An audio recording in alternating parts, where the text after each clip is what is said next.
the customs also indicated, would improve regulatory enforcement, inspection, audit, as well as general border security and integrity.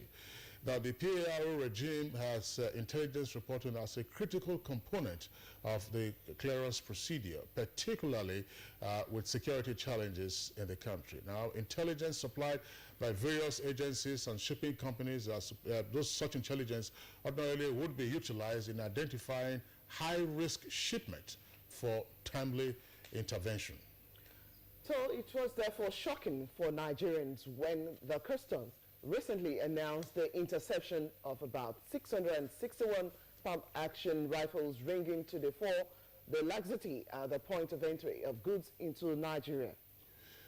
All right, now examination of containers at the port before clearance is usually done not only by the Nigerian Customs, but also the police, the Department of State Services, that's also DSS or SSS, and the National Drug Law Enforcement Agency. Now, this is aimed at ensuring that the agencies obviously create what should be a watertight arrangement in order to ensure that no contraband is imported into the country. Well, despite all these measures, as you have pointed out, Kingsley, it's saying that the incidents such as the interception of the pump-action rifle keep occurring, amongst other things that could have been taken into custody based on their inspection, raising questions on the integrity of the clearance system at the Nigerian ports, as well as their borders. Several of such interventions have been reported in the last 2 years. Later, the goods, or is it contraband, would have been cleared from the ports. What exactly is responsible for this laxity in the system? Or is it about the system or the personnel? What is obtainable in other parts of the world? These are some of the poses guests will analyze as we discuss shipment inspection, as well as those arms interception that we have pointed out, looking at our ports, the porous nature or the laxity as well. We're trying to take a look at this morning. Welcome to the program. My name is Blessing Abu, and I welcome you to Good Morning Nigeria. All right, Blessing, of course, in addition to the cache of arms that were seized at the port, that's 661 rifles. We also recall that the customs itself, a couple of weeks ago, had earlier announced that there was an unknown importer who brought in 2 helicopters before it was later clarified. So if it was an unknown importer, what was the pre-shipment or the shipment inspection that took place? But of course, that matter was subsequently clarified. My name is Kingsley Osadolo, and I join my colleague Blessing Abu in welcoming you to this edition of the program, coming to you as always live on the network service of the Nigerian Television Authority. We are Africa's largest TV network. Now, in the course of today's program, as always, we are live 7 to 9 in the morning. Sure. We have our companion segments. These include newspaper review, business, sports, foreign, arts, and entertainment. Sports, we already gave you an indication of what happened last night. Cameroon triumphing over Egypt 2-1. Final score within regulation time. In the meantime, of course, we're also going over now to the newsroom, and our caster is Anne Jibuno. Hi, Anne. Hello, Leslie, and good morning, Blessing. Good morning. Here's the news. President Muhammadu Buhari has informed the National Assembly of his desire to extend his leave to complete and receive the results of a series of tests recommended by his doctors. The request was in a letter written yesterday, 5th February. A statement signed by the Special Advisor to the President on Media and Publicity, Femi Adesina, says the President had planned to return to Abuja Sunday evening, but was advised to complete the test cycle before returning. The notice has since been dispatched to the Senate President and Speaker House of Representatives. Mr. President expresses his sincere gratitude to Nigerians for their concern, prayers, and kind wishes.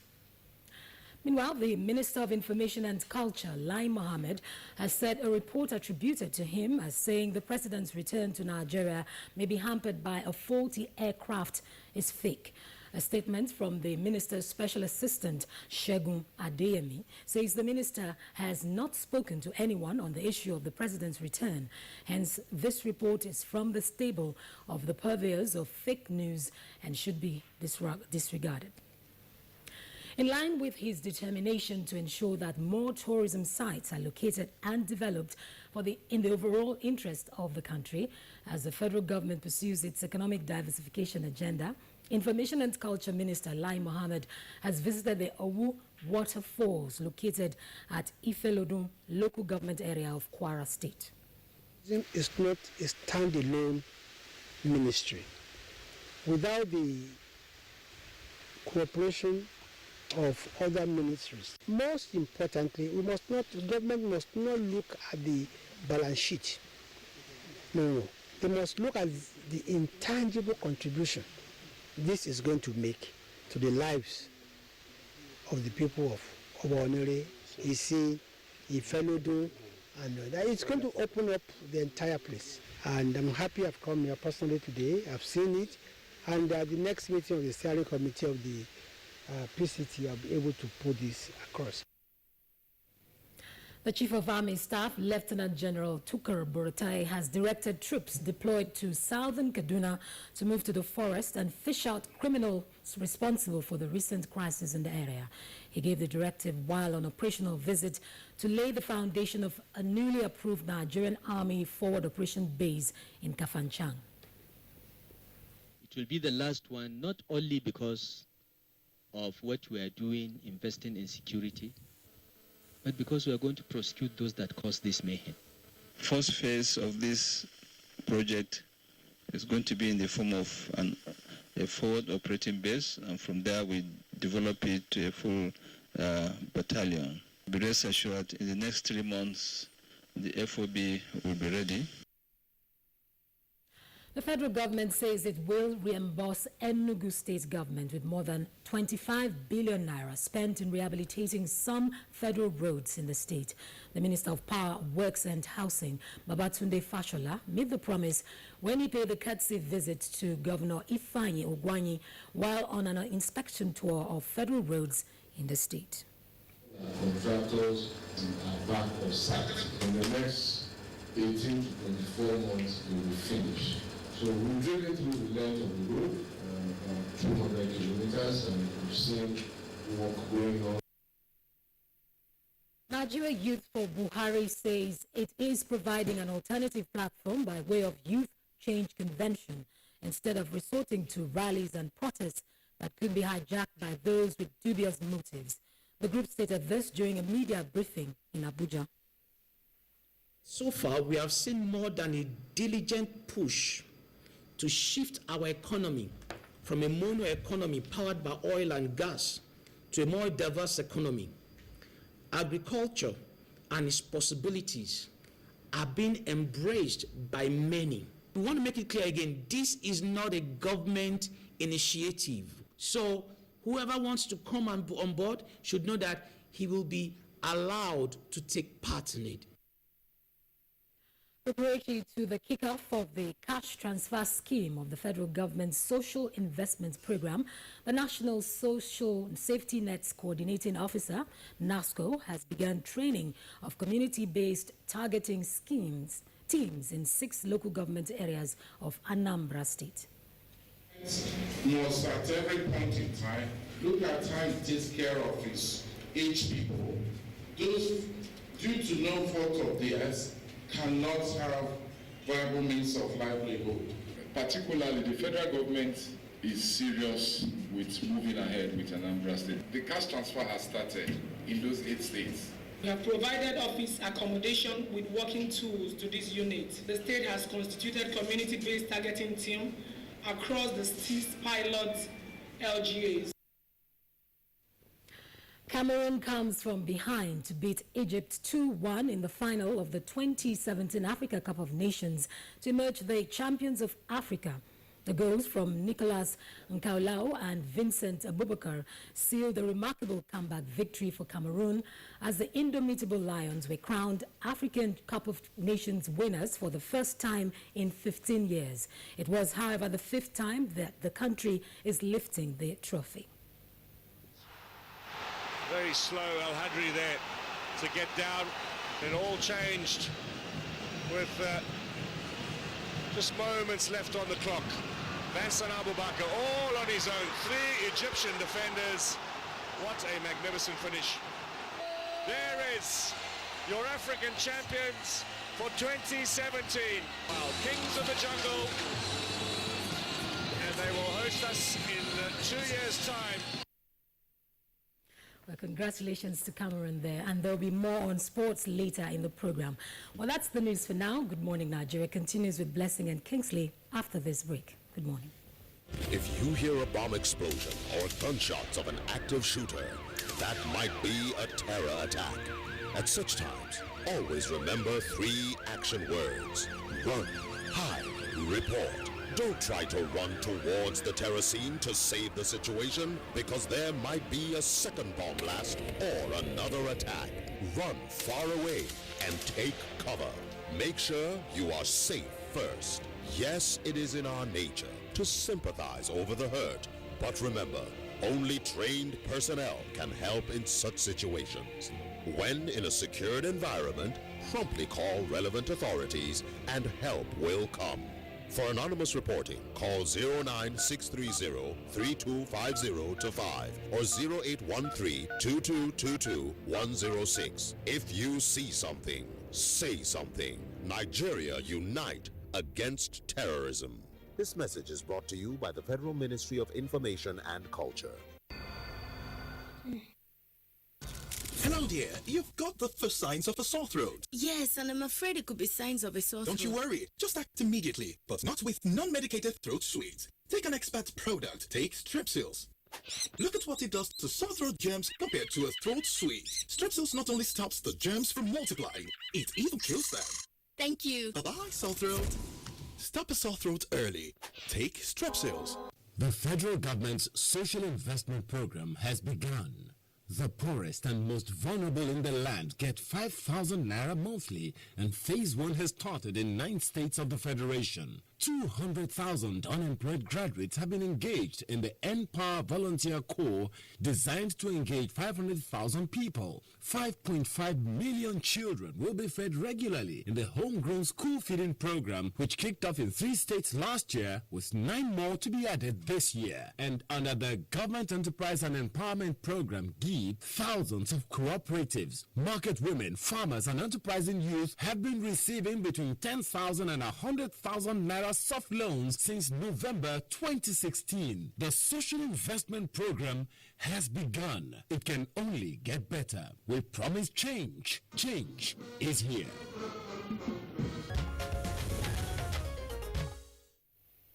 Here on to Good Morning Nigeria. For the business report this morning, the federal government is to dialogue with the private sector on the actualization of the economic recovery and growth plan.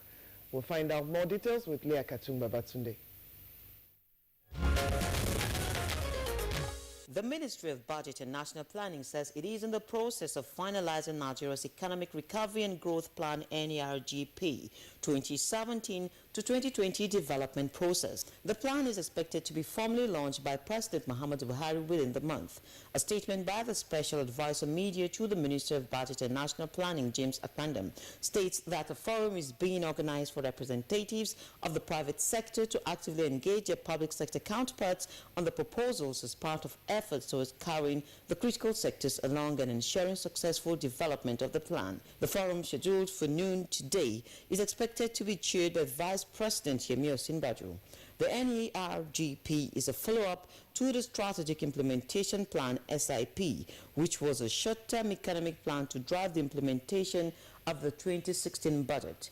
In the SIP, government promised that it would deliver a more comprehensive economic recovery and growth plan subsequently. Nigerian micro, small and medium enterprises (MSMEs) have had to operate in tight conditions, thereby limiting their output. While most active economies are anchored on MSMEs, same cannot be said for the country. This is why the federal government says it is working to ensure the actualization of the One Local Government, One Product, All Up initiative. Part of the whole ease of doing business is to ensure that the incentives are articulated and they see the benefits of the incentives. Once people see the benefit of incentives, then they understand that they do themselves a disservice when you remain at a micro level.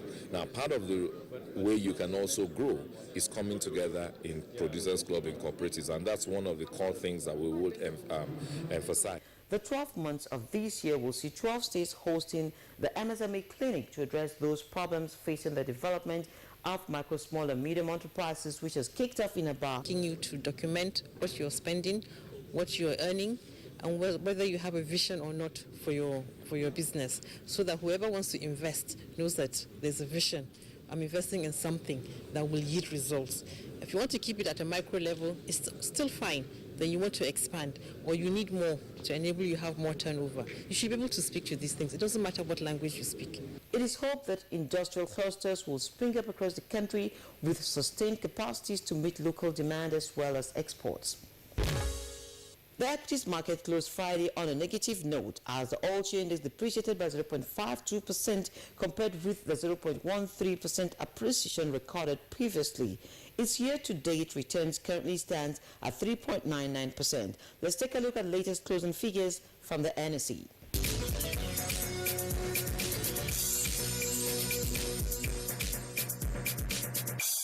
The United Nations has warned that if swift action is not taken, Somalia will experience a famine in 2017. Somalia experienced a devastating famine in 2011, which killed over 250,000 people and ranks as the worst famine of the 21st century.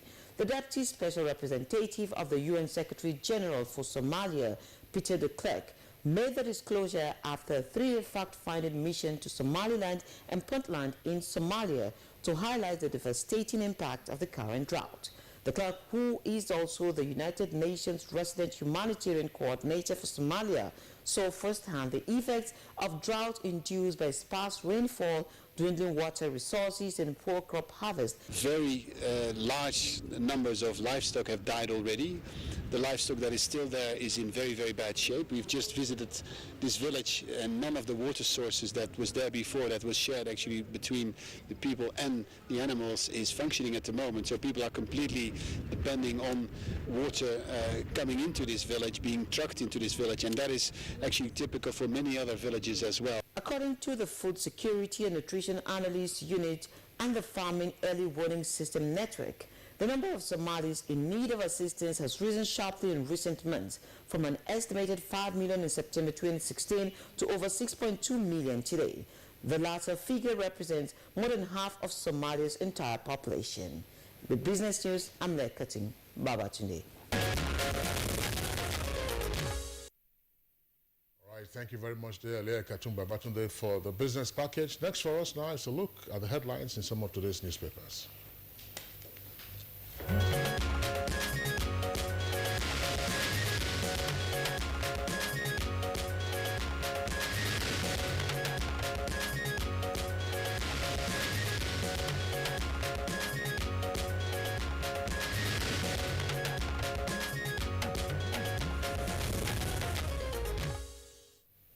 A newspaper reviewer by Atoye is already seated and ready to move for his first day in the week. Good morning to you, Bayo. Good morning, Blessing. Good morning, Kingsley. Good morning, Nigeria. All right, Bayo, a pleasure to have you with us this morning. Now, we're taking a look at the front pages of the papers, and one story that is common to them, actually the lead story in all of the papers, has to do with the presidency. Let's take a look now, beginning with This Day newspaper. Let's see how This Day captures it. This Day has it as a double-decker headline: Buhari extends medical leave indefinitely, and Nigerians react. He has a rider. He is not in a London hospital, says presidency.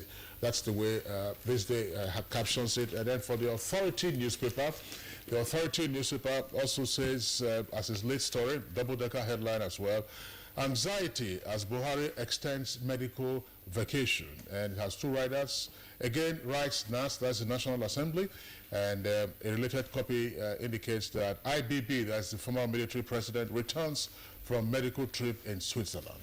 Lesson? Okay, for the pilots, the story about the president we just talked about is captured this way. Suspense as Buhari extends vacation. A story is trended on page 5, but that's how the lead story for the pilots is taken. Quickly to the Daily Trust is taken in this manner. Buhari extends UK stay, awaits medical report. Starts right there or continues on page 5. Bye. Yes, this is sequel to a letter from the presidency to the National Assembly dated February 5th, that is yesterday, that Mr. President is extending his vacation in United Kingdom. This, according to the special advisor to the president and media, this is to enable him complete tests and receive the results as recommended by his doctors. He was scheduled to return to Abuja Sunday, but now will wait and complete the test cycle before returning. His vacation was for a period that was to end, started January 19th and was to end February 5th. Mr. Femi Adesina says the president expressed his sincere gratitude to all Nigerians and for their concern, prayers, and kind wishes. The special assistant to the president on the media says he is not hospitalized. He is not in hospital. Rather, he is in the High Commission awaiting results of tests. Meanwhile, in another development like Kingsley read, former military president General Ibrahim Badamasi Babangida has also returned to Mina. He was away for about 7 weeks on vacation in Switzerland. He said, "I am feeling stronger and better now. I must thank Nigerians immensely for their prayers and concerns over my health." And he added, a call on Nigerians to pray for their leaders and the country. We should remain united and work for progress, and and continue to pray for our leaders. All right, Bayo. I mean, of course, you know, the way the headlines represent the stories in the papers that we just took a look at. Anxiety, that's what authority is saying, and what Blessing read, suspense, and then this day, of course, saying the leave has been extended indefinitely. The rule ordinarily would be, I mean, if the president is on vacation, he's already transmitted a letter to the National Assembly. I think the concern probably would have been more if, at the expiration of the date he had indicated yesterday, there was no further communication to the National Assembly, in particular the Senate, informing the members that, look, he was extending his vacation. There are no rules concerning how long the president can be on vacation for, by the way, in the Constitution. So. As expected, yes. I think the newspaper headlines are following their trail of sensationalism. You will recall that there is heightened concern because of the rumor of the president's death, and that has been put paid to that. That's utterly false. And also, there was even another false one, which the Honorable Minister of Information had to dispel, that the president was not returning because of a faulty aircraft, and he said he never issued any such statement. So these are the impetuses that is giving concern for the suspense and the anxiety.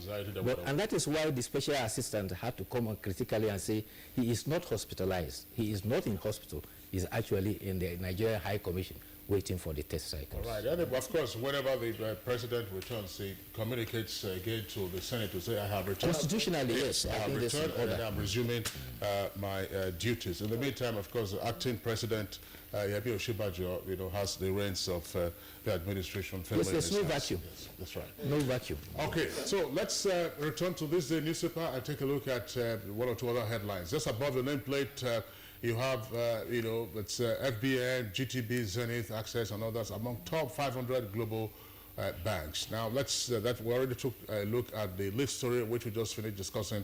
The other headline also says, which is related, of course, to what is happening in the polity, but it's a rider. It says, uncertainty as Justice Onogan's tenure lapses. All eyes on Oshibajo. Well, his tenure hasn't lapsed exactly. No, it has not. As acting Chief Justice of Nigeria. So that's the related copy there. Listen. Okay, let's take a look at the Daily Trust. We have just below the nameplate, 3.5 million truck tires vanished from Dangote stores. How did it come about? We'll find out from page 5.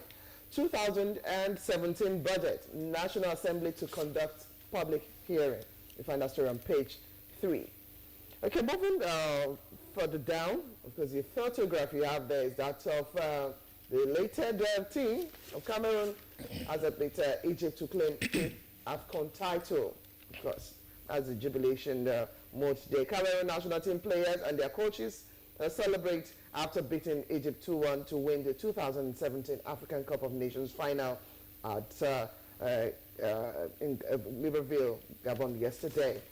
Nationwide power audit underway. This is coming from federal government. Those are other headlines you find just below the photograph there. Suspected robber set ablaze in Benue. Osinbajo chairs economic plan forum today. Quickly now to the pilot. We have some other stories. The pilots, the Nigerian pilot for today, just below the nameplate as well.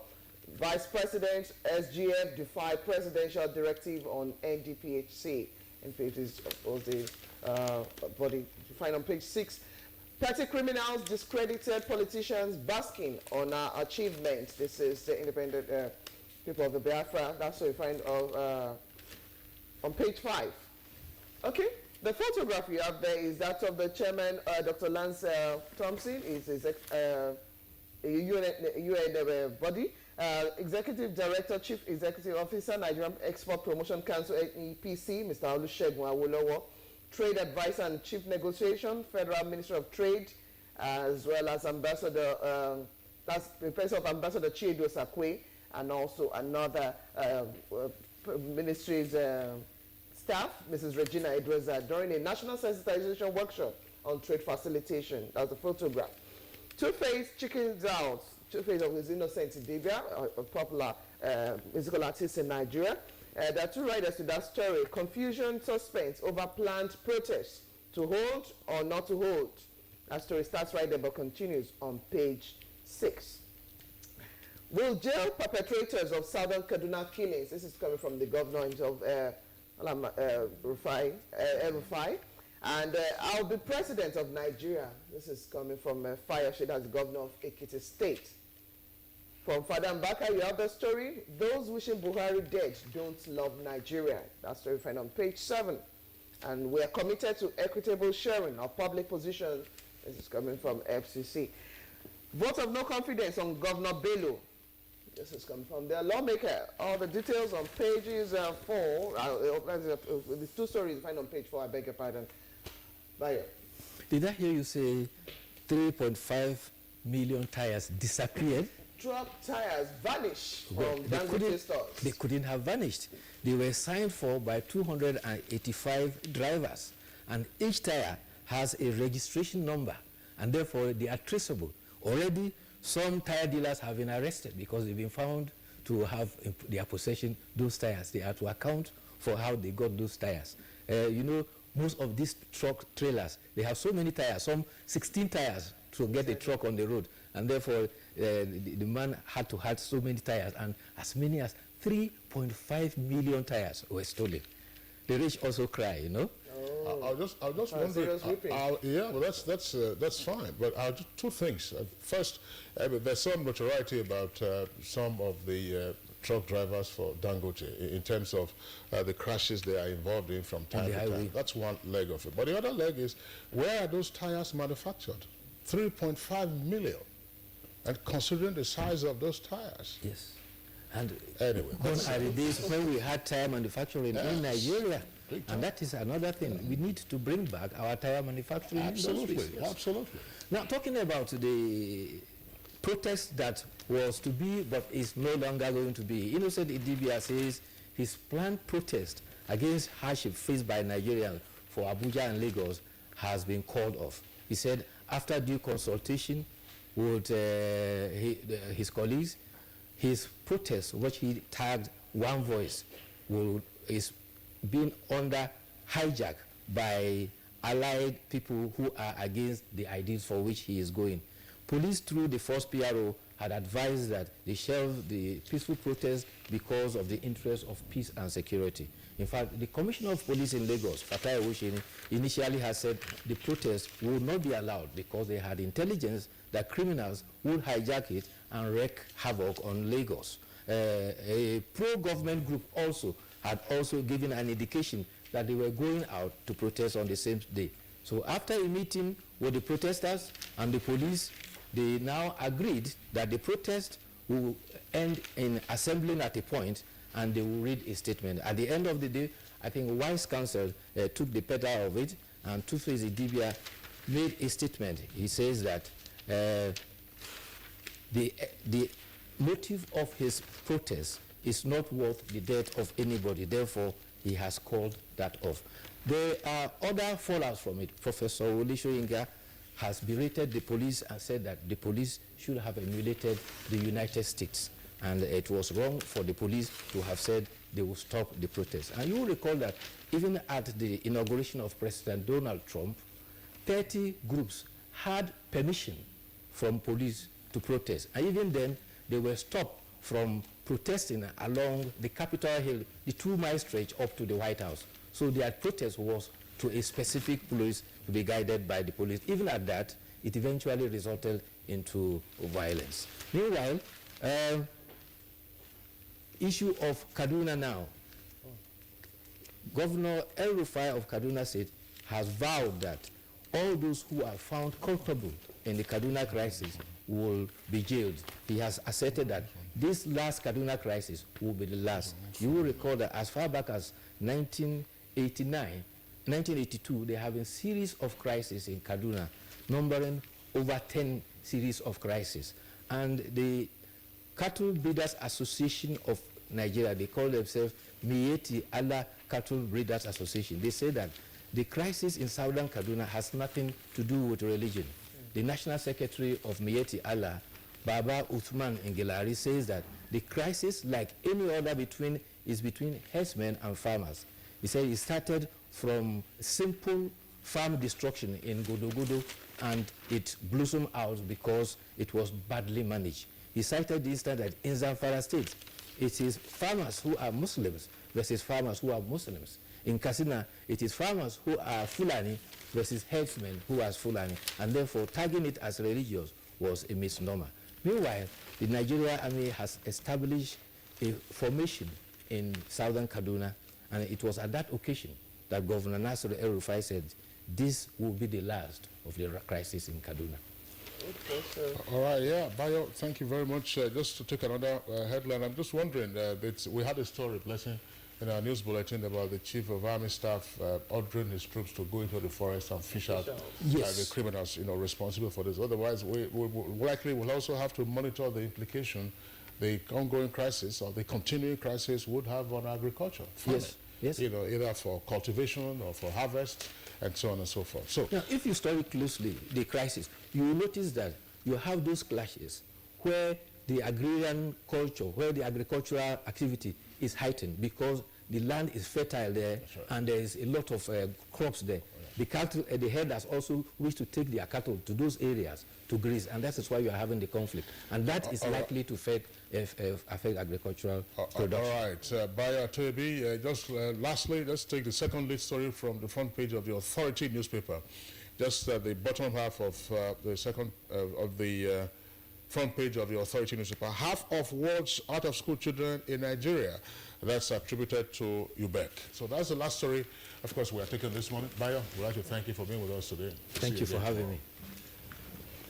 Okay, we'll take a short break now. When we return, of course, we'll be dealing with the issue of security, inspection, and other matters at the ports against the background of illegal arms importation into the country.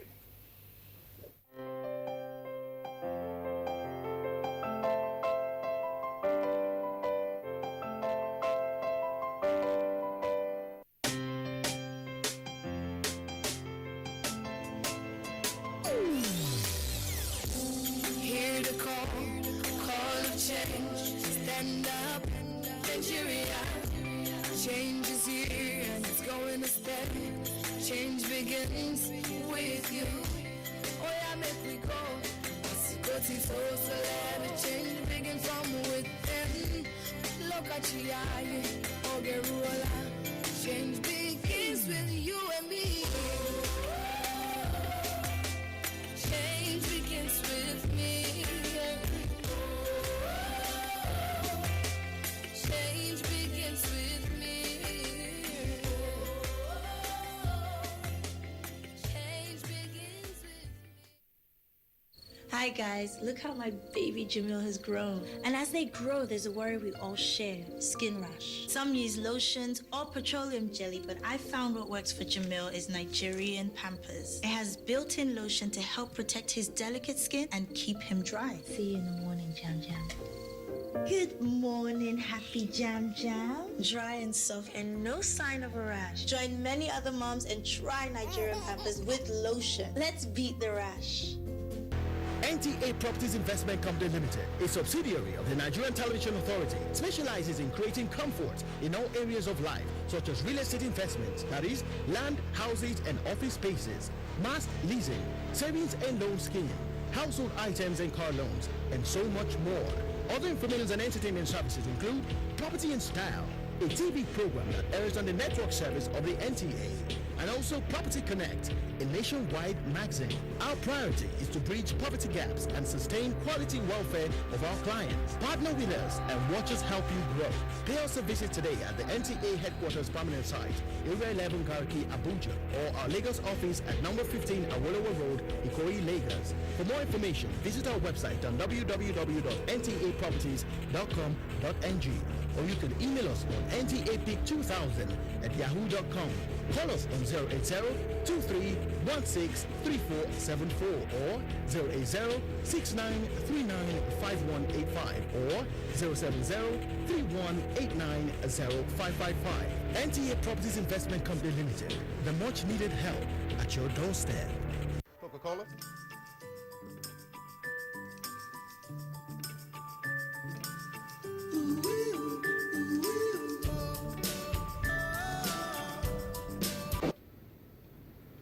Oh, it's happy hour. So, you want a free Coca-Cola, but you have to drink it here.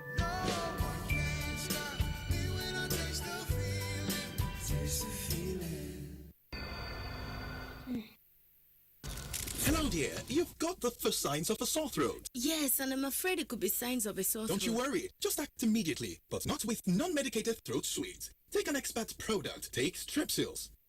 Look at what it does to sore throat germs compared to a throat sweet. Strepsils not only stops the germs from multiplying, it even kills them. Thank you. Bye-bye, sore throat. Stop a sore throat early. Take Strepsils. The program is Good Morning Nigeria, showing live on the network service of the Nigerian Television Authority, the NTA. Well, as a prompt to our conversation this morning, we'll take a look at this background report. Taking a shipment inspection in Nigeria, the question arising. Part of our discussion on Good Morning Nigeria.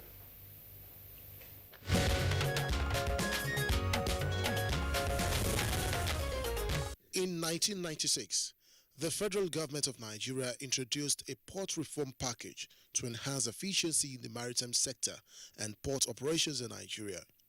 That set the tone and provided vital operation techniques in the activeness of the Nigerian Ports Authority, NPA.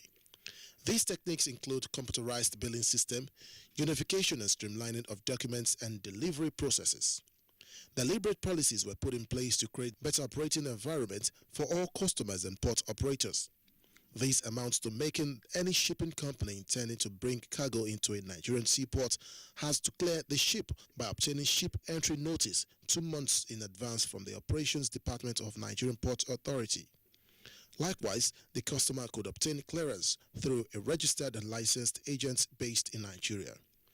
In the same vein, the shipper sends the bill of lading in advance of the arrival of the ship to the importer.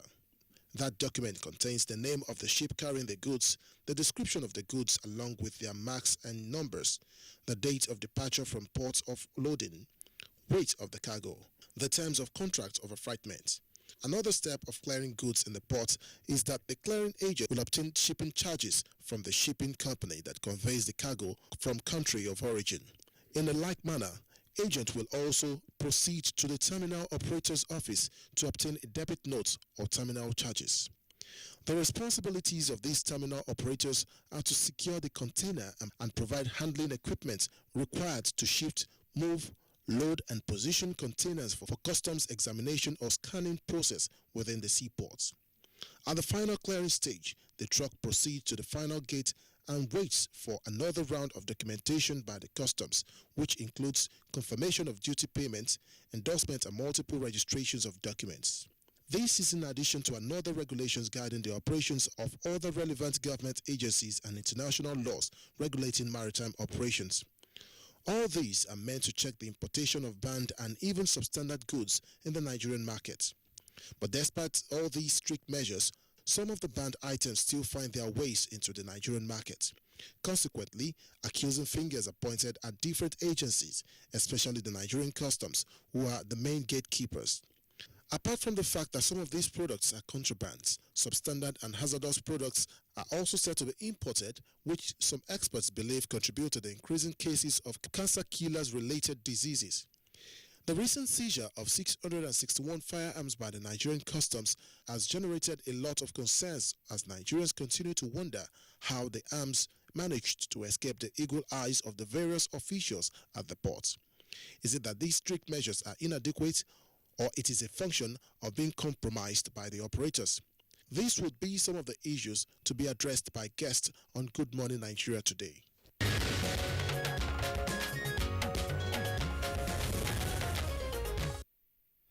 All right, thank you very much, Yemi Ajayi, for that elaborate background report. Now we have a number of guests to discuss matters arising from the issues that Yemi has indicated in the background report. The guests are with us here in the Abuja studios as well as at our Lagos Network Center. First, we would like to welcome Malam Othman Abdul Saleh, is Comptroller in charge of import and export at the Nigeria Customs headquarters here in the Federal Capital Territory. Malam Othman, a pleasure to have you on the program. Good morning, Manager. It's my pleasure to be here. Okay. And then also with us here is Dr. Chris Asoluka. Dr. Asoluka is a former member of the House of Representatives as well as a transport economist focusing essentially on shipping. Dr. Asoluka, a pleasure to have you join us. Thank you very much. Okay.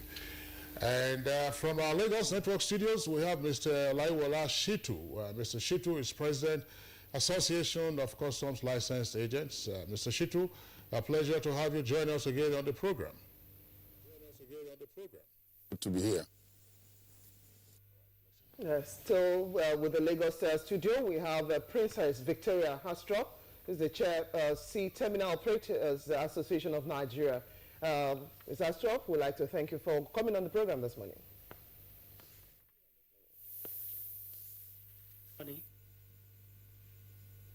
And the Manufacturers Association of Nigeria is of the Manufacturers Association of Nigeria. Good morning and welcome to the program. Saluya. Saluya. Good morning, Nigerian. It's good to be here. All right. Well, let's begin the conversation, with the guests who are right there in our Lagos studios. That's where you have a number of the busiest ports in the country. I'm sure you also had the benefit of listening to the background report presented by our reporter Yemi Ajayi a moment ago. You're also familiar with a number of stories emanating from the ports lately, the regular issues of delays and so on and so forth. And now we are seeing some high security risk cargo, slipping through the ports or otherwise, being tracked probably at the last minute before they get into the market. From your perspective, what exactly is happening? Do we have efficiency and effectiveness in terms of oversight of the various, or if not numerous, agencies that are the ports? Let's begin this with Mr. Shitu. Thank you very much. If you are not working in the ports, you will not be able to know the challenges that is bedeviling early release of cargo, including disappearance of cargo, and all the assorted issues. The port is not a place where you can walk in and walk out with a cargo. There are a lot of documentary processes you need to follow. There are various government agencies involved in cargo clearance. The issue is, where have we gotten it wrong? How can a container just walk out? I think that lies solely on the responsibility of the security agencies. I can tell you honestly, we have called for reassessment of the 1996 import guideline because every day new challenges occur security-wise all over the world. Some of the things we might say could jeopardize the investigation that is going on now. But I think we should go beyond that investigation. We are not comfortable, really, that the customs is saddled with investigating issues that affect their own officers. It should be an elaborate investigation. Let us use this opportunity to clean up the system. The system is very rotten as it is now. Corruption is all over the place. No matter how very straight a shipper is, there will always be issues raised that will put him at a disadvantage. And at the end of the day, corruption exists. When the pre-arrival assessment report was to be established, we all welcomed that new innovation. And it was supposed to make sure that there are no personal interaction. Everything was supposed to be done online. But along the way, the same security agencies still insist that you must bring paperwork for them to see. The custom agent, the Nigerian customs, and all the security agencies don't know the content of a container except what is written on the bill of lading saying said to contain. So if the said to contain says doors, they are doors, until examination is done to find out whether they are doors or not. However, the way we practice clearing process in Nigeria is far too traditional. It belongs to the old age. Right in those advanced countries where we have traveled to, there are scanners that will give you the picture of what is contained in a container. These scanners that are dead in the port were not brought in by customs or security agencies. They were brought in by contractors to the Federal Ministry of Finance. And whether they were of the top grade is another issue entirely. Because our association kicked that they were not the modern scanners that will help you to determine what is contained in a container. Look, the container that was impounded had some doors and had crates of arms and ammunition. Scanners will be able to determine the structure of those consignments, and those are the ones that will now go straight for re-examination, where they are in doubt. But now we don't have such scanners. The way we are operating now, we need a really turnaround. If this one had passed through, only God knows, like you said, how many could have passed through before now. There are people whose job is to beat the system. So the more they are thinking of how to beat the system, the more proactive the security agency should be in beating the system too, their own system. I think that's what we need to do now.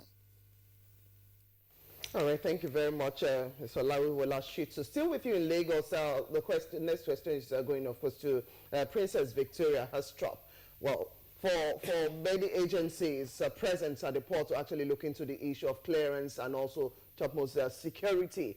Again and again, on several reports, stories have coming from time to time, even some already pointed out by Mr. Shitu. Where exactly are we not having this, or why are we not having this effective and efficient clearance to some of the goods that we have at the ports? What exactly is your own position from your own body? Thank you very much. My position is not different from the position of Prince Shitu. I think Nigerian port is a place that's among all the ports in the world, the Nigerian port is operating in the 19th centuries. Don't let me say 18th centuries. The way the processes that people go through to clear their cargo is quite making it very, very frustrating for our customers. You know, I represent the seaport terminal operators. And the processes, as far as I'm concerned, are too cumbersome because you have a lot of, like you said earlier on, we have a lot of government agencies, so many agencies in the ports that are not even supposed to be there. In other parts of the world, you don't find such agencies. You should have simply just 4 government agencies operating within the port system. But in Nigeria, you have several of them. And you have to keep going from one point to the other. And, you know, because of corruption in Nigeria, it's really becoming very, very frustrating for port users, particularly the clearing agents, to clear their goods in the Nigerian port. And, you know, by and large, the final conclusion of it is that it makes it very, very expensive because you pass from one table to the other, which that's not what obtained in other parts of the world. And he mentioned the issue of having a world-class scanners. you can run away from that. What should do the job for everyone, for Nigerian Customs Service, is the scanner, quality scanner, not the kind of scanner that was bought several years ago that have not become obsolete. And I would want to encourage Nigerian Customs Service to also, train their officers in intelligence gathering. If they are well equipped and they are well trained in intelligence gathering, it will help them in actually identifying or spotting, issues of where cargoes are wrongly or are not well declared, like the issue of this container that we're talking about, or where container get flight out of the Nigerian port. It's very, very important. The issue of having an intelligence gathering, getting the custom officers well trained it can be well overemphasized. And it's only in Nigeria that physical examinations are done on cargoes. Because what it does at the end of the day is that it slows down the operations of, the cargo throughput in the port, which does not really all go well for port users, for port operators, because as you know, time is of essence in maritime trade all over the world. It's really of essence. So when you delay, cargo throughput is delayed unnecessarily because of approval from one point to the other, from one agencies of government to the other, it really doesn't all go well. It does not, it affects trade facilitations from country to country, from customer to customer. Nigeria is thinking, maybe, it should agitate our mind why Nigeria at this point has not become the hub port in the West African sub-region. Why? It's just because of this archaic way that we are doing, that business is being facilitated in the Nigerian port. It's a problem. And if you don't, address it now, I'll tell you, Nigerian ports will become an isolated port very soon, because a lot of frustrations is being encountered and being experienced by port users in Nigeria. It doesn't it doesn't add value to us. It's a shame that at this point, Nigeria being the biggest African country in the world, Nigeria is still operating our ports the way it's been operated. I think it's high time something is done to this. All right, Mr. John Aluya, Mr. John Aluya is the next person I'm going to pop my question to.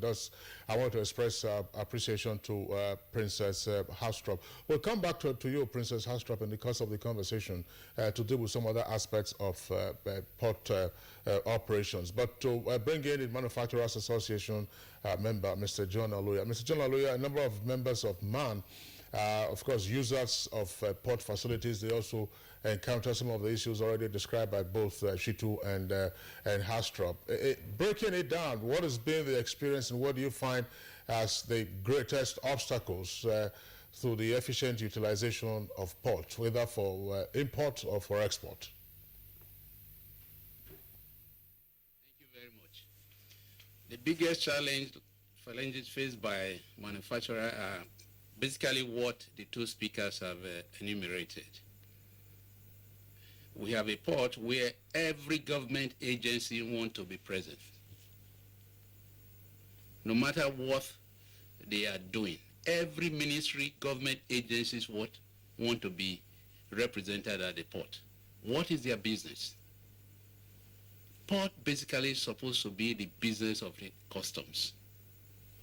And of course, 1 or 2, maximum of 4 security agencies should be at the port. But we have several agencies even within one organization, they duplicate different sections. The police will tell you this is IG. Another one will tell you this is the commissioner's representative. Another will tell you this is from the zone 2 representative. What are they doing? they are all there to slow down the process of cargo clearing. And let me tell you, we lost the position of Nigeria as a hub of West Africa to a tiny Togo. Why did we do that? Because of the level of corruption we have in our system. I know Alhaji Shitu will be able to tell you every table, the more tables they create at the port, the more the cost of cargo clearance goes. Nigeria, the total import of West African sub-region, Nigeria have about 70% of the volume. If Nigeria alone, with a big population and big market, account for 70% of our import, obviously it means Nigeria should be the transshipment port for this region. But today we are not. And we are not even making effort to ensure that we get there. Rather, we allow things to slip through our fingers and we start blaming one. I'm not surprised of what happened in the issue of container. Scanners are not there. From the onset, we have advocated that let there be a fixed scanner at the various discharge points at the seaport. So when containers are being moved and be offloaded from the ship, they are automatically scanned. The importer need not be there, his agent need not be there, nobody need to be there. After the scanning, if there are issues with, let's say, 3 containers, it is those 3 containers that will now be routed to physical examination. But what do we have today? We have over 95 of our import being physically examined. How do you want the process to move forward? These are the challenges. I think one of the things we should do to move the port system forward is to critically examine the way, change our operation to at least conform with international best practices. A scanner take about 30 seconds, fixed scanner, 30 seconds, let's add 1 minute to scan a container. But the type of scanner we have here, mobile scanner, it moves from one end to another. It spends 5 to 10 minutes in scanning one container. Where will you get the efficiency from? Where your counterparts all over the world are spending 30 seconds to scan a container, and you are spending 5 to 10 minutes. Are we productive? But the most important thing we all talked about here, which my colleague has mentioned, we manufacturers are the people that bear the brunt. Because at the end of the day, the demurrage, rent, whatever, is going to be passed to us. And we have to pay. And this is why you find that the cost of goods and services in the Nigerian market are always very high. And that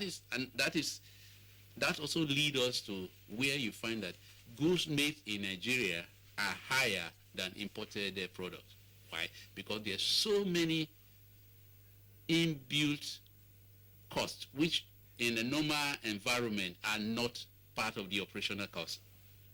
But here in Nigeria, we incur such costs. So for the port to move forward, I think there should be a holistic approach. John Aluya, thank you very much from my Manufacturers Association of Nigeria.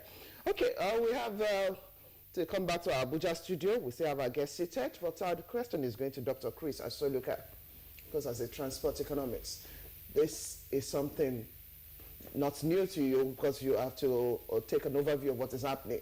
Princess Hastrop described what we're having at our port as 19th century service, and we're in the 21st century. Who still does business the way we're doing at the ports? And what are your own findings? What exactly is the situation that we have on our hands and what we have to do? Yeah, before you have what we say the best practice, I know the challenge facing Nigerian custom. First, they have to collect duties, but also they have to enforce the anti-smuggling activities, including making sure that the contraband goods don't get into Nigeria. And there has to be a security dimension to this. So they have a full plate. Is it trade facilitation on the one hand or ensuring the security? But like they say, we're not in the 19th century. If you go to Port of, say, Rotterdam, if you go to Antwerp, go to Singapore, people don't talk about these things. Imagine when you have a ship with 18,000 containers unloaded within 5-10 hours. How would you do that? How would you cope in Nigeria if a ship with 6,000 containers visits any of our ports? It could be a sheer disaster. It could cause what you may call congestion, whether it's the land base or the sea base. So the best practice now is that transportation is technology driven. As most of these things are done seamlessly, and you don't need to see an importer in order to determine the kind of goods he has imported. From the first process, you go to your bank or authorized dealer, open a Form M, describe the kind of things you want to import, produce a pro forma invoice, and the documentation, if satisfied, they forward to custom. When the former Comptroller General of Custom boasted that he has invented or innovated what he called the pre-arrival assessment report, one thought that it could entail that before your goods physically arrive in Nigeria, all the agencies would have been alerted the kind of consignment you have. So if it has to do with food and drug, NAFDAC would be pre-informed. If it has to do with standard organization, will be pre-informed, so that they don't need to all be physically present at the port.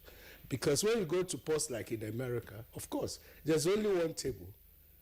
The documentation is that if it has a permit sought from any agency, before the goods arrive, the agency would have sorted it out with the importer. So this idea of contact importations is old school, it's technology driven, and you cannot overemphasize the need for scanners, up-to-date scanners. So as these containers are being unloaded, people know the kind of things that you have in the containers. Like the Manufacturer Association man has said, it's very, very critical that manufacturers who are known, you don't need to examine 100% of their cargo. But if it is one time Chris and Sons Limited importing from China, from the designation and the description, you know that you have to put a thorough, oversight on that. But if it is, say, brewery, Nigerian breweries, you know the kind of things they import. They have about 600 containers. Would you subject each and every container? And there's something internationally called the scale of examination. If it is a uniform consignment, you can, randomly pick in order to cross-check. But if they are the Chris and Son kind of importers, of course, you have to subject some of the importation to 100%. So like we said, importation is technology-driven these days. If you want to get to that point where Nigeria wants to be the hub in the West and Central African region. All right, Dr. Soluka, thank you very much. Again, we'll also come back to you. We've had with us here the Comptroller of Customs is in charge of import and export based at the headquarters. That's Malam Uthman Abdul Saleh. Malam Uthman, you've listened to the comments of all the guests in Lagos and also just a moment ago from Dr. Asoluka. The common thread is that, yes, we have the various agencies and the customs are crucial to the operations at the ports, but that you and others are operating 200 years behind. If you say the 19th century, that would be 200 years ago. Why are you stuck in the past? The issue of scanner, as mentioned by almost all the speakers, I agree with them 100%. If the scanners were there, like this case we are talking about, this thing wouldn't have happened. That's one. Two, all our importers, all our agents, they lack what can say truthful declaration. If they're honest with their declarations, there won't be any need for all this a lot of physical examination. Mind you, there are importers, big-time importers, whom we gave what you call a fast track. When their goods come, they carry, once they pay the duty, we allow them to carry their consignments to their premises. Examination is done there in their premises. So all this, we're talking these one-time importers. They're the ones that are really giving these problems. You find a situation, an importer will supply his documents. say this is what it's carrying. By the time you go for the examination, you find it's a different thing. So what do you expect? Do you expect us to just release the consignment like that? We have to examine it.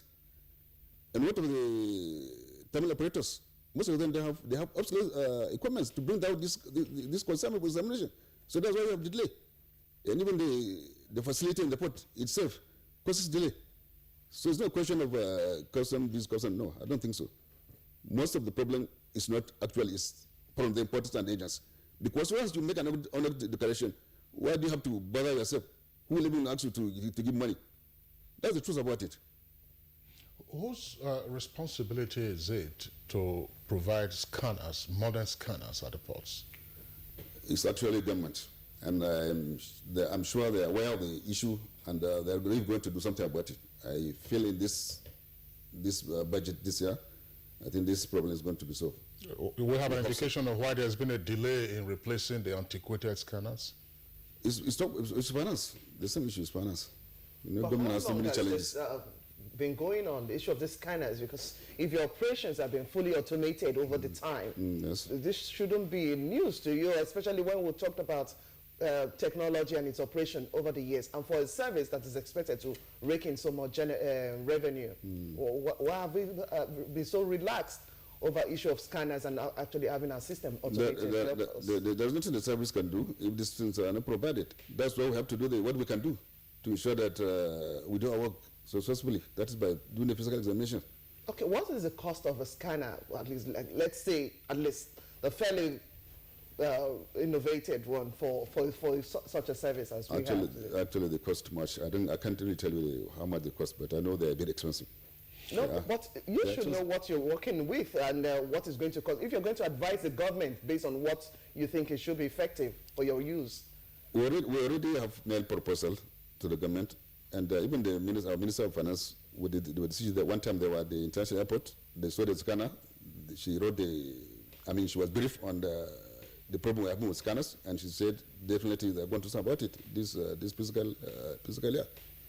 Oh, okay. Now, the other point that the other guests have also spoken about is the proliferation of government agencies. Yeah, of course, we can understand the presence of men and officers of the customs, but the proliferation, maybe you heard it was Mr. Aluya who was talking about, say the police, for instance, somebody will come and say, look, he's representing the office of the IG. Another will say is representing the AIG Zone 2, which is at Onikon. Another will say representing the Commissioner of Police, who is at Ikeja. There's no port at Ikeja, by the way, but you have this plenitude, and perhaps NDLEA probably also has theirs, and so on and so forth.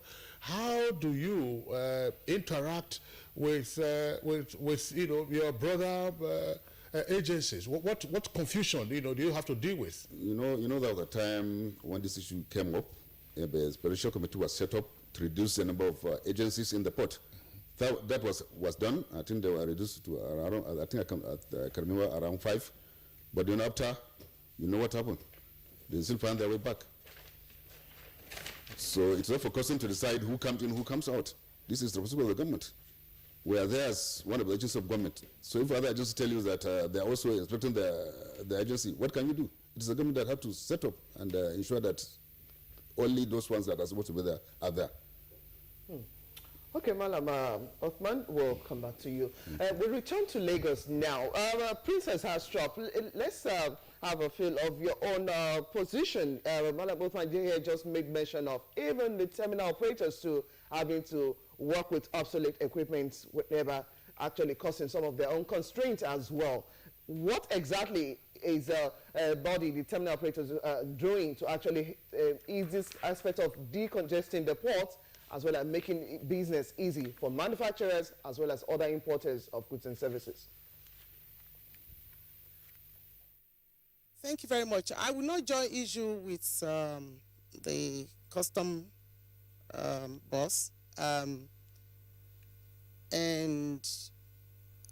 because I'm not aware that terminals operators are, operating their business, are performing their duties with obsolete equipment. That's not true.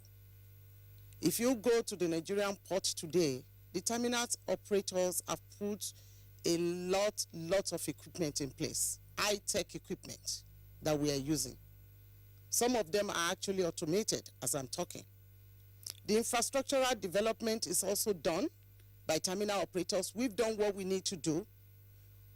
Equipment do break down, but I can tell you as it breaks down, like even human beings do break down, bodies do break down. When equipment breaks down, we quickly replace it with another equipment. I do not know any terminal operators in Nigeria today that do not have equipment to do their job or to discharge cargoes. We are fully equipped. I don't think customs service should be trying to shift blame. You know, it's important for everybody to look inwards and see areas where we need to improve in our operations, in our areas of operations.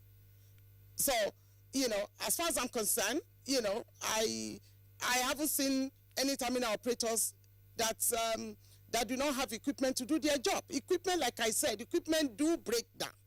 But as soon, even when you are performing this duty, when you are delivering cargoes, if the one equipment breaks down, you quickly replace with another. You know, we are fully equipped. We have equipment.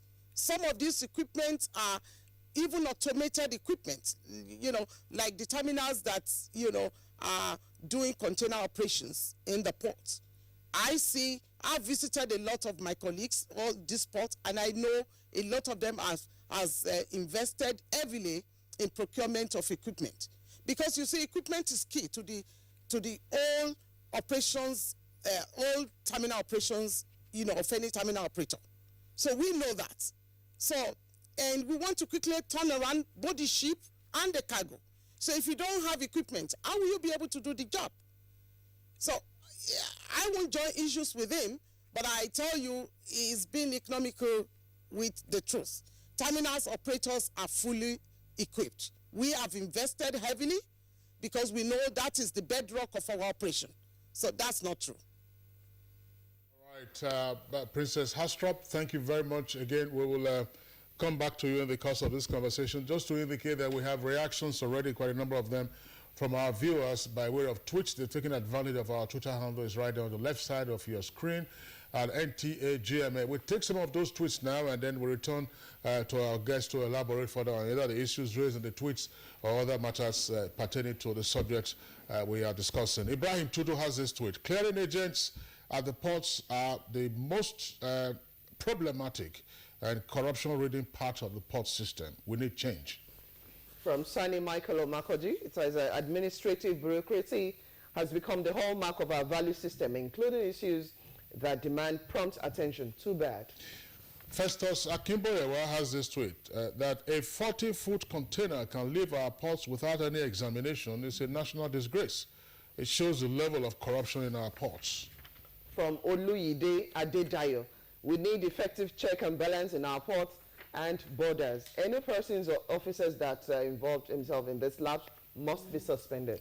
And then Akimboyewa has another tweet. It says, time for the federal government to install scanners in all our ports to prevent criminals from importing weapons and other contraband into the country. From Omakoji again is this tweet. How these importers beat the securities and the border may look mysterious, but in reality, that's one discovery out of many. Our borders need to be totally overhauled. As it is now elsewhere, we are just making the caricature of ourselves. And this tweet from Tiska, he or she tweets, says, I totally agree. Most of the equipment in use are obsolete, manually driven, with little or no automation. From Muhammadu Jamil Sadara, it's obviously true. Virtually nothing has been branded to meet taste of modern age in Nigeria. It is so bad that of all the revenue get in Nigerian reports, no plans to ensure improvement in the system. All right, those are some of the tweets that we have in the meantime. Just to return to Lagos, Mr. Shitu, well, of course, you heard part of the tweet indicating that customs agents are part of the problem, and the controller of customs here with us in the Abuja studio says that as part of the operational procedure, there's an expectation of truthful declaration of the contents of a container, but it would appear that the agents are also part of the underhand dealings. What exactly is, are we getting the issue right or wrong with regard to the role of each of the persons in the entire process of having a throughput of your cargo? Thank you very much. I'll start with the statement made by the Controller of Customs when he talked about people not doing proper declaration and that importers and agents collude to understate what they have. It is for that purpose that the PAR regime was put in place. Whatever the declaration of an importer, the PAR ruling house, you need to go to custom headquarters and go and see their PAR ruling center. It is their duty to investigate the cost of any item that is manufactured anywhere across the world and get a benchmark. That would have made it easier. Majority, almost 90% of the PAR issued by customs have their value of freight elevated because they have done some investigation. But it doesn't stop there. That's why I'm telling you that no matter how long we speak on television, you need to get people to go and investigate what is happening in the ports. When your amount has already been uplifted, you have paid your duty. When you get to the port, the custom officers in the port will still uplift that same value. And that gives room for people negotiating. Oh, I don't want to pay this. And the bottom line is you cannot do trade facilitation and do revenue generation. It's only Nigeria Customs here that government will wake up in January and say the benchmark for customs is to produce 1 trillion at the end of the year. Customs is not going to manufacture the money. The money customs will collect is a function of what is the level of cargo import that we're having. We already banned about 41 items. They're adding more. There is no forest to import. How can you now say you must meet 1 trillion? It's part of the problem. Custom officers are under pressure to meet that target. And coming back to the issue of machinery being obsolete or not, when 95% of cargoes are going for physical examination, can you imagine, assuming you spend 30 minutes on every container, how many containers can you handle in a day? And that's food for thought. And in Lagos ports alone, not less than 500 containers must leave every day. The system is so cumbersome. When you call agents, there are touts all over the world. There are journalists who are touts. The port has been overwhelmed by people who are not authorized to be in the port. We belong to the Association of Nigerian Licensed Custom Agents. Our members are corporate members. They are licensed by customs to operate. And there is no operator in the port that will not rely on customs to give guidance or go ahead. The port is a custom port. Customs is supposed to be the lead agency in the port. It is when they need NDLA, when they need SON, when they need DAFDAC, that they invite them. That's how it is done all over the world. But no. And that is why each agency has several units. This thing is beyond what we are just talking. It's not impossible for anybody to go and meet an importer and pretend to be an agent. They give him a job, he touts it around, and there are officers even in uniform who are doing the job of clearing agents. But meanwhile, custom put a check. Each company must have what they call Form C30, where the pictures and representatives of the company are put on a card. Custom have their own copy. The customs officers are not supposed to deal with anybody except those who have been declared as representing the company on whose license they are operating. But just like you know that touts have a better relationship with those who are supposed to put checks and balances in place. No matter how very good you are as an importer, no matter how good your declaration is, when you go through the suffering you are going at the port, you will be tempted next time not to declare properly. So it's a catch-22. It goes round. Why should somebody be posted to the port and he's going to church or going to mosque to go and do Thanksgiving? He's not going there to do his job. He's thinking of the money he can collect from people. When they put the frustration before you, and the importer is paying about 24,000 naira every day for the container that is yet to be released, the importer will tell my friend, go and sort them out, do anything you can do, let me carry my cargo. You can't fight an officer. It's not possible. We need a holistic system that will bring back the sanity. If we are doing online declaration, let it be that it's only when examination is to be done. that presence of people will now be called upon. It has even come to a stage now where you clear your cargo, you have to go to the AIG Maritime to go and take another clearance before your cargo can move. And I can tell you the syndicates that operate within the port premises can remove up to 200 containers of cargo without anybody knowing.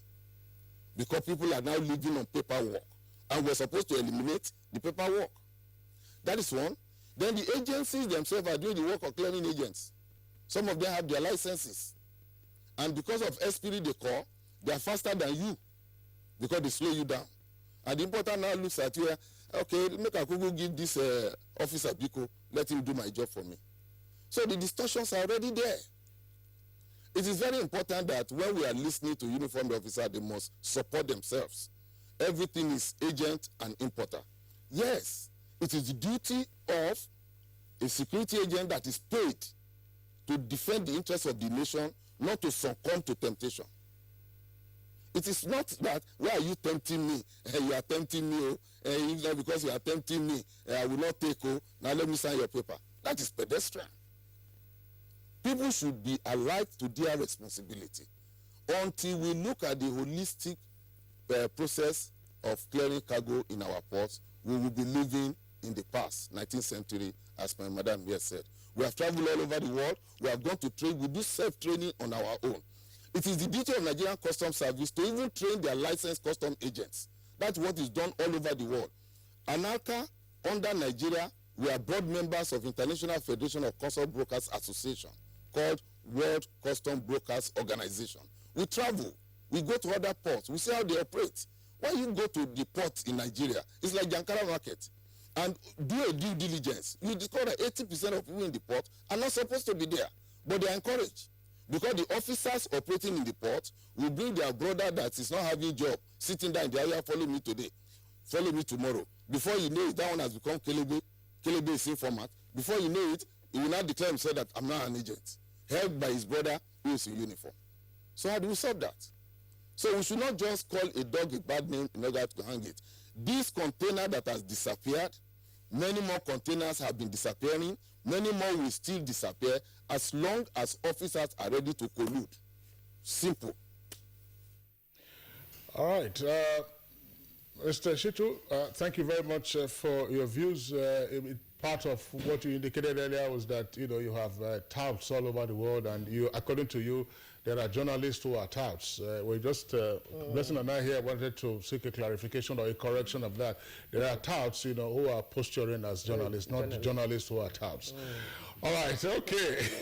Mr. Shitu and the other guests with us here still in Lagos and the Abuja studios. We'll take a short break now. When we return, we'll continue with the conversation. Only you blind, you deaf, dumb, you even mental. Brother mi, má dá lóhùn. Olórí burúkú ló pọ̀jù nínú wọn. Ah, brother, you go slap me now. Expect the cops, though. Now see fine girl. Oh, brother, me. This week on your award-winning comedy series, Professor John Bull, starring Kanayo Okanayo, Mercy Johnson, Queen Mokoye, Yomi Flash Lanso, Stephen Odingbe. I just realized I ran out of fuel and I forgot my ATM and wallet at home. Sir, please, could you help me with anything? Ego transport and others ways. Are you going to Igwenga? Sir. No deal. Hey, Olani, you have eyes to look at Kebe, Abi. So shall it be permanent in your life. Professor John Bull, this Tuesday and Friday, 8:30 to 9 p.m. on NTA Network, International, and Star Times. I have catch a big liar in our family. And who could that be? Is she a baby papa? Abi is he a baby mama? Abi a baby what? Over and out. Welcome to the new speed of life.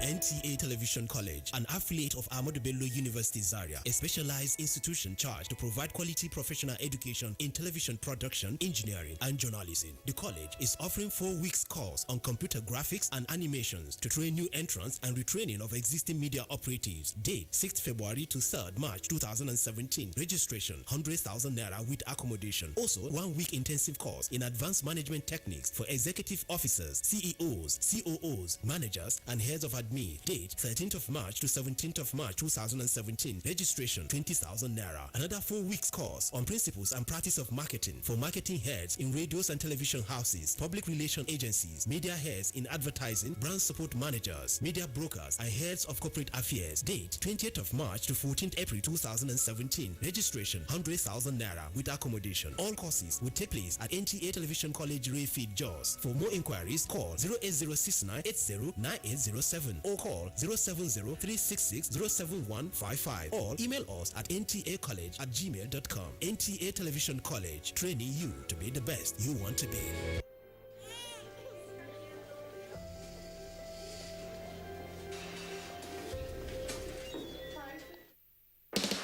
Beautiful things are happening when the sun goes down, and when the night is darkest, that's the time our light shines bright. It's good to take some time away to put a smile on someone's face. To smile for me, smile for you, smile because you know that happiness is sure.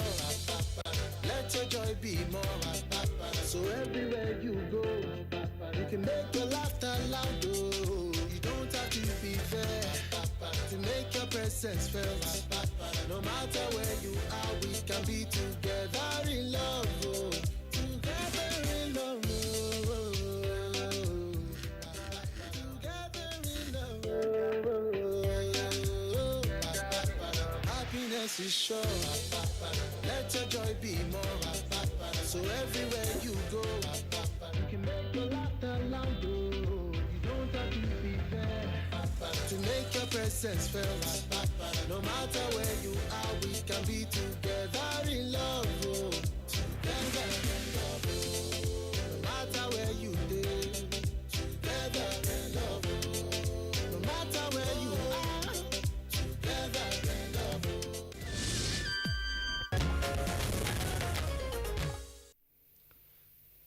All right, you're welcome back, and it's still Good Morning Nigeria, and we are reaching you live on the network service of the Nigerian Television Authority. Listen. Yes, so we have guests still seated, and we'll take a look at issue of ports activities and how it affects us and our economy. Okay, Dr. Saluka, yes, you've had time to actually listen to some of the areas of interest from Lagos as well as the custom boss here. Now, what exactly should be done in addressing some of these gray areas that were pointed out as is expected? Internationally, we want to move forward. The issue of scanners, of course, is there, and other areas of who should be at the ports exactly. By definition, the port is a customs area, so the lead agency is the customs. But in Nigeria, you see that each agency is in its own silos, and they don't really communicate, because if they do, they don't need to be there in order to be sure that their own perspective would be on the process.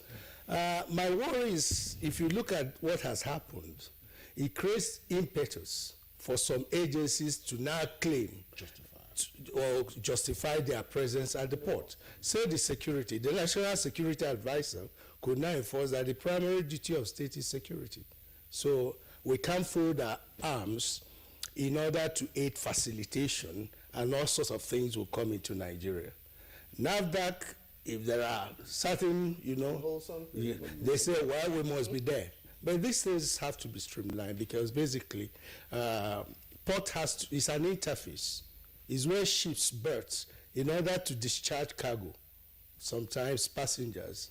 And the primary duty there is trade facilitation. And if you don't get it right, Nigerian ports would lose its ranking, which is why most times you see our stuff getting discharged in Republic of Benin and Togo and all that. So to get it right, we have talked and talked and talked about this, and I don't think it's reinventing the wheel. It is the will to implement, because most times the problem in Nigeria is not setting up committees. It's not coming up with reports. Reports are there, but the will to implement. If there was will to implement, by the time we were phasing out what we call the Comprehensive Import Supervision Scheme, one would have thought that the Nigerian Customs Service would have been put on a platform to provide that kind of service. Remember before you have pre-inspection, and now we have destination. It's recursive. One problem comes, you go back to but it's not like reinventing the way. If you go to modern ports, you'll be surprised that you don't even see individuals. You don't. Ship comes, the containers are, as they are being put down, they are scanned, and the documentation, except there's a red flag, then you begin to monitor and insist on physical examination. Dr. Soluka, yes, that's a point that one of the guests raised. Is there tension between the task of trade facilitation and revenue target imposed or prescribed for the customs year in, year out? Assuming there is such a tension, how can we resolve this? In the short run, there could appear to be tension, but in the long run, trade facilitation could boost revenue. It means more faith and confidence other importers will have in your port. So the volume of trade will increase. But you see, importers are human beings. They vote with their legs. If the structures in Lagos are obsolete, okay, take the Nigerian port system. Why is there, we don't have what we call intra-port competition? About 70-75% of the cargo for Nigeria are in Lagos. That's right. And when you look at even our Papa, gateway, it's blocked. So unwittingly, even at the port, the problem can even start from outside the port. How do you evacuate these containers? When you have about 200 containers lined up, and you cause what we call land-based congestion, and that would even affect the delivery or the throughput when ships come, and it begins to affect, the turnaround of ships. So a modern port is a modern port. It's technology-driven, and there is nothing that is so difficult about this, if there is sincerity. It takes about 90 days or less for the sea importation. If it is the airway bill, that could be within a week or two. Within that process, certain things should have been sorted out. If someone declares that I'm importing food item, in the so-called pre-arrival assessment report, you notify NAFDAC. 10 containers are coming and they are bearing food-related items. Did you give permit or not? So within that period, these things are sorted out. So when we want to modernize ports, you minimize the human interface. You make it more seamless. From the bank, what we call the authorized dealers, before they each open their Form M, before it gets to custom, everybody has a pre-knowledge on the kind of importation. For manufacturers, I pity them. I mean, in those days where you have many companies, in Kano, you have the trucks and all that. If that kind of volume comes, how would you people cope? All right. Yeah, Dr. Soluka, well, thank you very much for your views. Just to return to our Lagos Network studios and Blessing, just before we bring in the Comptroller of Customs, as each of the guests has been speaking, something just triggered. If you recall, one of the sins, it was said then, of the Gowon administration had to do with port congestion, the so-called cement armada that had clogged, the Lagos ports. This was well over 40 years ago. And if you recall, Dr. Asoluka, and I'm sure the other guests, in the early 80s, there were always stories about pre-shipment inspection, pre-shipment, whatever, every story. After a while, people were just wondering, look, when will all of this end? Every now and then, reform, and still, I mean, the verdict would appear to be, listen, we have regressed back, to the 19th century. When the Portuguese first arrived in Benin Empire in the 15th century, they had no delays, no congestion whatsoever. That was Gonzalez who brought in the first ship. But let's return to our Lagos network studios. Mr. John Aluya, I just wanted to ask this question. The Comptroller of Customs says that, look, we do not have sometimes truthful declaration of the contents of a container by the agents. Some people would say also would imply some collusion between importers, whether big time or small time, who probably are also members of your association. What's your reaction to this? Thank you very much. I think first and foremost, I don't want to join issue with the big boss of customs, but the truth of the matter is this. if the truth is that declarations are not being done properly, how come the container are being released after examination? What did you find inside the container? What you find is exactly as the declaration. That's why they were released. So the idea of saying that truthful declaration, well, all over the world, you cannot say that every declaration is 100%.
Regulate them.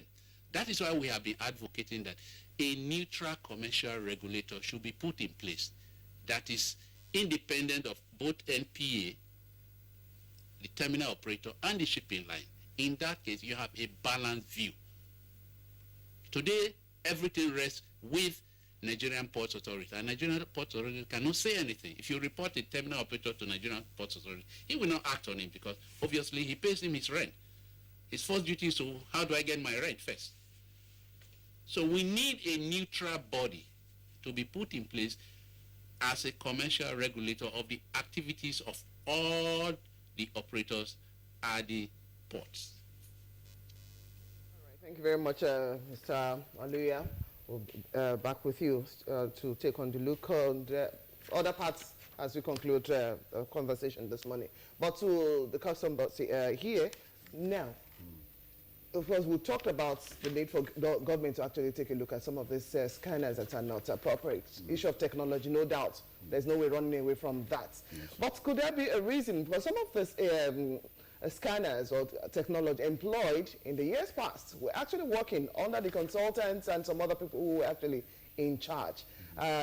Some of observers' reports have been that since the custom actually took over properly, that caused this deliberate action in actually going back to the physical examination. Now, we're hoping to get something very soon. What is the level of training your men? What kind of training do you have? And how ready are they to actually capture that, which is new for us in this dispensation as we move forward? Our officers are well trained as far as concerning aspects of duties is concerned. What I would say, in case, of course, we are expecting new scanners are likely to be brought in. Definitely, before they are brought in, our officers are happy to be trained on such scanners. So they are brought in, or you already? No, I mean before they are brought, they may not bring the types that we have now. I'm sure of that, because they feel these ones they didn't suit us here in Nigeria. So I think they're going to buy advanced ones. And what is normally done, our officers will go to where these scanners are going to be bought from, train on them before now they are brought in here to Nigeria, so that they can operate them properly. But to appear that the Customs Service is very much at home with the physical examination, thereby undercutting or undermining what revenue you're supposed to have in this aspect of trade facilitation, really. Why was in fact, we don't even like physical examination. That's the truth about it. We don't like physical examination. Do you know it takes minimum of 1 week, at times 2 weeks, before a container is before container is brought down. When an agent make an application to bring his container for examination, for custom examination, it takes minimum of 2 weeks to examine. And an officer will be there sometimes 3 hours examining one container, because the label that we provided will not be enough. After maybe bringing just 1/3 of the load, they will say they're tired. What can you do? No, that's the truth about it. So we don't like actually physical. We don't like physical examination. That's the truth. I can tell you. Have the scanners broken down completely, or that that the pace is not adequate for your function? No, they have broken down completely. All over the country? No, not all over the country. No, with the one is still in working condition. The one is semi. The one is semi, but yes. The ones at Tinkan, the one at Tinkan, yes, they are not working. What about Apapa? They are not working too. All right. Well, that's the Controller of Customs. Just to indicate that we have additional tweets, that's reactions coming in from our viewers. Ishala Adeni has this tweet. Nigerian ports, according to Ishala Adeni, Nigerian ports are full of rogue agencies. Now, this encourages some importers to bring in deadly goods into the country. Bright Irene, the men of Customs Service know how to track down any contraband goods. But because of everybody are so, because everyone is so eager to get something illegal. That's how it happens. Okay, and then we have this from Ishaq Abdul Hamid. No matter the efficiency of a system or process, now so long as there's no sincerity or the will to make it work, it will fail. Change to progress. It is clear that until we're ready to deal with corruption, this country won't make progress at all. Nigerians, we have to change. Abraham Victor, Nigerian ports have high political influence. That's why upgrading its scanning system is taboo to the government. From Muhammadu Jamil Sadara, no doubt gross corruption in Nigerian ports is an institution. The whole system needed thorough cleaning and possible with sanitizer. All right, we have this from Festus Akimboyewa. Festus Akimboyewa tweets, says the Comptroller of Customs says scanners were captured in the 2017 or 2016 budget. There is no reason for the customs officer in the studio to be dismissive. From Change to Progress again, yes, we have problems with customs and other government agencies, but what about importers that declare false products? Nigerians, change your ways. Ibeneme Dominic has this tweet. The truth is that, according to him, the thieves in our ports don't want our ports to be fully automated so they could thrive. Forget their stories. Bright Irene again, scanners too expensive that customs service cannot afford? Is a question. Mr. Customs, sir, I have shipped many cars and trucks to Nigeria. I know what I paid for clearance. And Olayemi Hamzat, now the system needs total overhaul.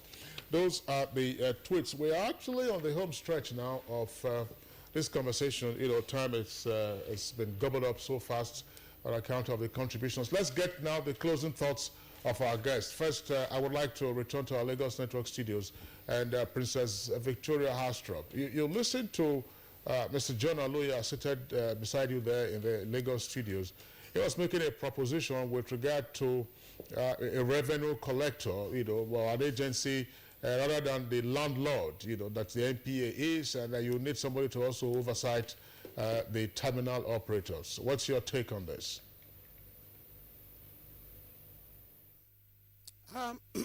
Thank you.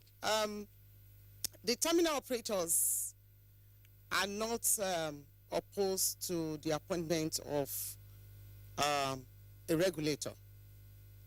As a matter of fact, when the constitution of the port was done in 2006, it was made very, very clear in the concession agreement that we all signed with government, by extension, BP, MPA, that an economic regulator of the port will be appointed. But of course, that regulator cannot be appointed without the passage of the Port and Harbour bills. So it's important for the legislature's arms of government to ensure that the Port and Harbour's bill is passed, because the passage of that bill will usher in the appointment of the port's regulatory body. So that's long overdue as long as we are concerned. He is right that MPA cannot regulate her subordinates, lessee. It's right. And I'm sure that MPA is also not, asking to be the regulator. So the passage of the bill is long overdue. We enjoy the legislative arm of government to ensure that that passage of the bill is concluded as soon as possible. This is well over 10 years now. And it's also important to have an holistic approach to port operations in Nigeria, particularly as it relates to the functions and duties of customs service. I would want to suggest that a neutral body should be constituted to actually do an operational audit of the customs service. If we are really sure to increase ports business facilitation, in Nigeria, it's very, very important, because if you appoint or constitute somebody, a body within the system, they will see nothing. Because the problem is really, really, really big. What we are talking here, we cannot just sit here and conclude everything without government, constituting a neutral body to audit, to do an operational audit of the customs service. Because the customs service is very key to the whole port operations in Nigeria. If the customs do not do their job, the ports will suffer. Princess Victoria Hastrop. She's chairperson of the Sea Terminal Operators Association of Nigeria. She joins us from our Lagos network studios. We'd like to thank you for participating in our discussion this morning.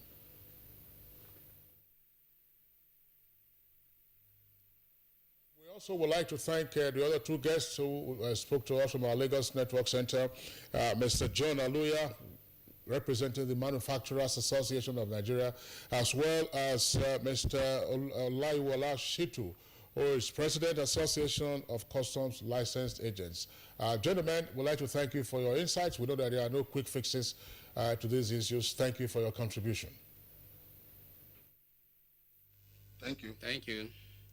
From our Lagos to our Abuja studios, we'd like to thank Dr. Chris Asoluka, former member of the House of Reps, as well as transport economist with special focus on shipping. Dr. Asoluka, thank you for your participation in our discussion this morning. Thank you.